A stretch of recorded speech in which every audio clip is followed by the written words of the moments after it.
It begins with a sound, church bells tolling over a quiet town. The year is 1924. A small crowd gathers in the cemetery of Briar Falls, New Hampshire. They've come for another burial. Another man lowered into the soil. His widow, Ruth Holloway, stands at the edge of the grave, dressed in black lace, her face hidden beneath a veil. Whispers ripple through the crowd. 8 husbands, 8 funerals. No one dares to say it aloud, but everyone thinks the same thing. Ruth is not grieving. Ruth is surviving. And the ground beneath their feet is heavy with secrets no one will ever unearth willingly. Ruth Holloway's story never made the textbooks. It was buried, silenced, and scrubbed from public record. But fragments remain, in church archives, old newspaper cuttings, and private journals. Between 1897 and 1924, 8 men married Ruth Holloway.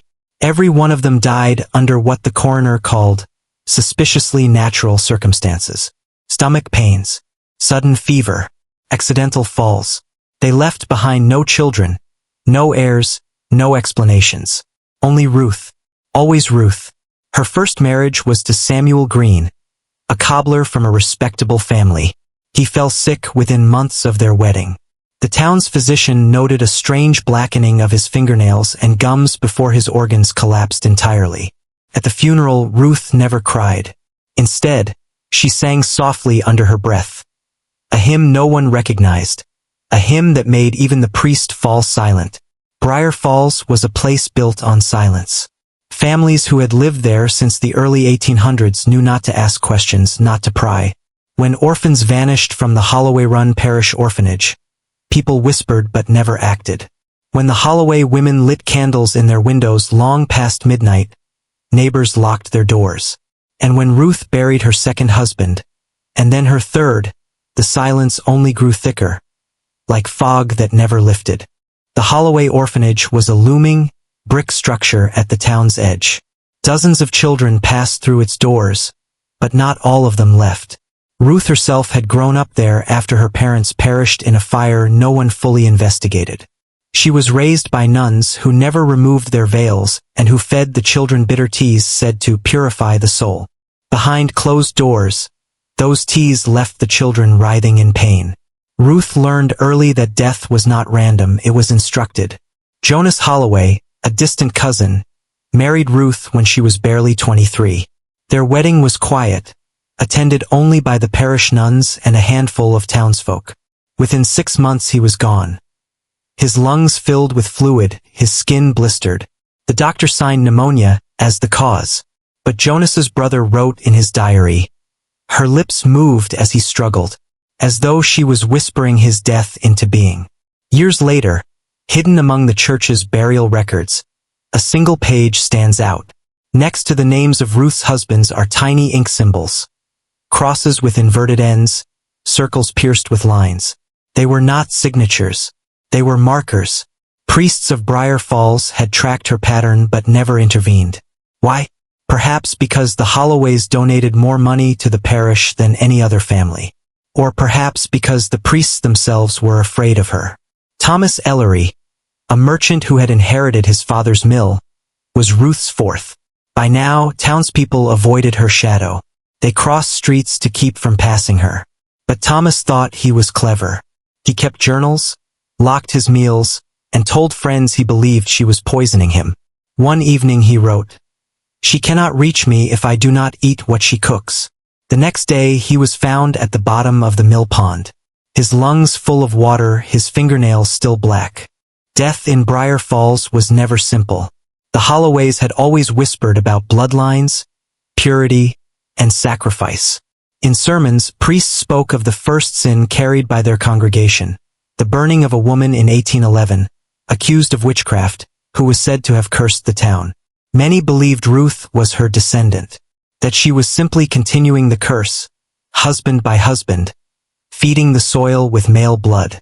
By the fifth death, the newspapers had taken notice. A Boston reporter came to investigate, but after 1 week in Briar Falls, he returned home pale and silent, never publishing his notes. Locals said he stayed one night at the Holloway orphanage and never slept soundly again. Ruth's husband, Henry, collapsed one Sunday in church. He convulsed before the altar, his body arched back, eyes rolled white. Ruth sat still in the pew, her gloved hands folded, unmoving as he died. Children from the Holloway orphanage told unsettling stories.